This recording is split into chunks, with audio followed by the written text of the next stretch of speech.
தாமரை மேல அவதரிச்சதான ஒரு தாயார் பிராட்டி அப்படி வந்தாளாம். வந்த உடனே அதை பார்த்த உடனே அந்த பெருமாள் இப்படி நிரபேட்சன் இல்லையா, அவன் எதுக்கும் அபேட்சப்பட மாட்டான் எம்பெருமான்.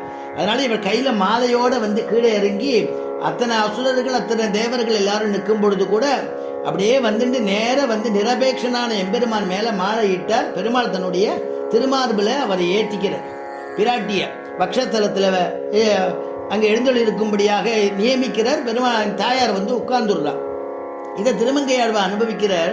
அமிர்தம் கிடையாதுன்னு நிலையில பண்ண தேவர்களுக்கு அமிர்தம் கொடுக்கறதுக்காக ஆரம்பிச்ச, ஆனா உனக்கு ஒரு ஆச்சரியமான அமிர்தம் கிடைச்சதே, உனக்கு உள்நோக்கு அதான் இருக்குமா அப்படின்னு திருமங்கையாழ்வார் அனுபவிக்கிறார்.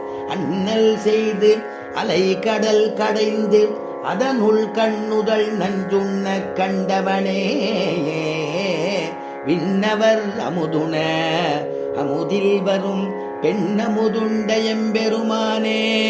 அண்ணல் செய்து அலை கடல் கடைந்து, அதனால அந்த கடலை கடையும் பொழுது நஞ்சு வந்தது. நஞ்சு வந்து சிவபெருமானுக்கு கொடுத்த அவர் சாப்பிட்டார். விண்ணவர் அமுதுன, விண்ணவர்கள்லாம் அமுது சாப்பிட்டா, நீ எது அமிர்தத்தை கொடுத்த. ஆனா அதுல இருக்கக்கூடிய ஒரு பெண் அமுத நீ பருகினியப்பா. பெண் அமுதுண்ட எம்பெருமானே ஆண்டாய் உனை காண்பதோர் அருளன கருளிதியேல் வேண்டேன் மலை வாழ்க்கையை விண்ணகர் மேயவனே வேண்டேன் மனை வாழ்க்கையை. ஆச்சரியமான பெருமாள் உப்பிலியப்பன் கோயில்னு பேர். இந்த பெருமாள் உப்பிலியப்பனா எழுந்தெடுக்கக்கூடிய பெருமாள். அந்த பெருமாள் இடத்துல சுவாமி திருமங்கையாழ்வாருடைய மங்களாசாசனம். அதனால பார்க்கடல்லேருந்து தானே பெருமாள் தாயார் வந்தா. அதனால பார்க்கடல் கடைஞ்ச போது வந்ததான பிராட்டி. அதனால இவருக்கு வந்து என்னன்னா மாமனாருடைய கிரகம் அது பெருமாளுக்கு. அதனால அப்படிப்பட்டதான பள்ளி கொண்டு பார்க்கடல்லையே பள்ளி கொண்டிருக்கக்கூடிய அந்த எம்பெருமான் அந்த பார்க்கடலையும் விட்டு, பார்க்கடலையே நமக்காக தான் வந்தார். கூக்குரல் கேட்குமிடம் திருப்பார்க்கடல்னு எழுதி வச்சா வியாக்கியானத்துல. ஏன்னா வைகுண்டத்துல இங்க போடுற சப்தம் எல்லாம் கேட்காது, கொஞ்சம் கிட்டக்க இருக்கணுமேங்கிறதுக்காக பெருமாள் திருப்பார்க்கடல்ல வந்து அப்படி பள்ளி கொண்டிருக்காருங்க. யாராவது கூட்டா என்னை காப்பாத்தும்னு கூட்டா உடனே ஓடி வரணும் இல்லையா, ரட்சிக்கணும் இல்லையா, அதுக்காக அங்க இருக்காராம் பெருமாள். அதனால அப்படிப்பட்ட இடத்தையும் விட்டு எங்க வந்துட்டார் இப்ப, உகந்து வந்த இடம் எதுன்னா ஸ்ரீரங்கம் நுட்டா. காவிரி உள்ளம் உகந்த பிரான்.